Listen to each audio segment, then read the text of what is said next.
In the land of grills, welcome back, folks. Recteq Patio Legend 700. Going to do an honest review of it today. Recteq's had the Patio Legend 400. They just came out with the 600, but I bet you didn't know that they had a 700. You're saying, hey, hang on, Tom. How is this a 700? That might even look like a Patio 400. Patio Legend 400. Well, you got 400 square inches down there, and you got 300 square inches up there. Do the math. 700 square inches. Oh, man. Let's get started. All right, before you all start rushing over to recteq.com, yeah, there is no 700. This is a 400 that's been modified, and that's what we're going to show you how to do today. You don't have to spend your money on the 600, folks. I'm going to show you how for about 50 bucks, you can turn this 400 into a 700. Super simple to do. Remember, if I can do it, so can you. All right, I'll leave a link down below to the review we did on this 400, and today it's all about turning it into a 700. Advantages to this are obvious. 3 racks of ribs on the bottom, at least 2, possibly 3 on the top. That's a lot of ribs in this grill. And I'm also probably going to use this as my primary cooking space, because then this leaves a nice area down below to put a drip tray. Also, what I like about it is I've raised it up to the height of the RTD probe. RTD probe leads from the tip.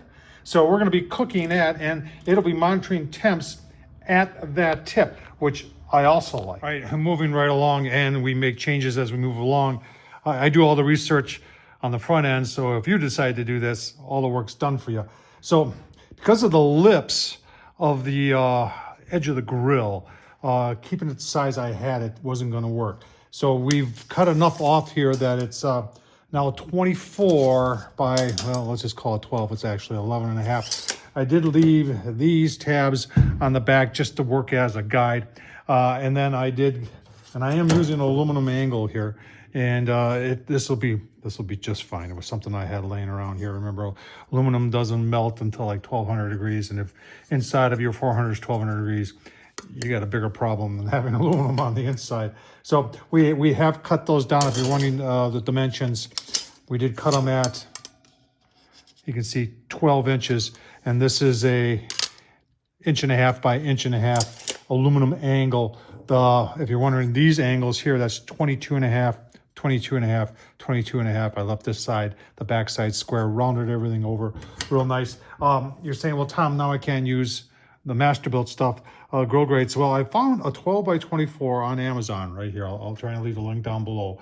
That is exactly 12 by 24, and you won't have to do any cutting. It'll work just perfectly. Now, if you look at this one right here, there's a hole, and the RTD probe is going to stick right up through there. And some of you are going to say, well, that's going to affect temperatures. Yeah, it could. But remember, Recteq is really, I love their PIDs, and I've said that time and time again. You can make adjustments to the PID. I don't know if you knew that, but using the app and on your phone, you can change settings. So if this screws up a little bit with the temps inside the grill, and you have to use another source in order to see if it does, you can make adjustments to that PID, because we're now shielding it a little bit, but also because of where it is at the end. I don't think it's a bad thing, because it's right at the end of the grease tray, and a lot of excess heat has a tendency to come up there anyway, and it usually shoots temperatures from the tip, so this will shelter the tip a little bit, so it might actually make it a little bit more accurate. Well, time will tell with that. I've got to drill some holes. I've got some stainless steel bolts that I'm going to put through there with nuts and some lock washers. We'll get those holes drilled, and then I'll show you the mock-up over on the grill. All right, here's the mock-up in the grill. We've got the angles in there. Cut a couple 2x4s exactly the same at about 3¼ inches. So I'll have about 3.5 here, 3.5 here. So pretty much, as you can see, split in half. We've got some stainless steel screws. We're gonna put, because we've got the hole in there, we're gonna put 4 on this side, but only 3 on this side. I did drill a couple additional holes in the bottom just for ventilation or grease or whatever. So get that out of there, get the drilling, and rounding the corner here. Taking the 400, making it a 700. Pretty cool. Got the first side in, stainless steel screws, stainless steel washers, and then lock washers and nuts on the inside. Just got to do that side. All right, got the other side in. I am going to tear everything out of here. vacuum it up and get in here and make sure you get all the debris and all the filings out of there. Be curious what we're using for stainless steel. There it is right there. There's the sizes, and then lock washers go along with number 10s. That's what it looks like on that side. Get it all back together, cleaned up, give you a final look-see. All right, there's the final look-see.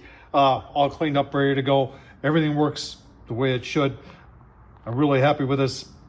I actually am going to probably use this as my primary cooking level, because then, especially if I'm just doing like 2 racks of ribs or something like that, put a drip pan down below, cook up here. Remember, RTD probe reads from the tip, so it's going to be a little bit more accurate up here as opposed to down there. So, folks, if you got a 400, I just showed you how to do it. Super simple to do. Tom Horsman YouTube. Hope you enjoyed this. Thumbs up, leave a comment. And like I said, if you want to support the madness, super thanks down below. Buy me a beer. Thanks for watching, folks.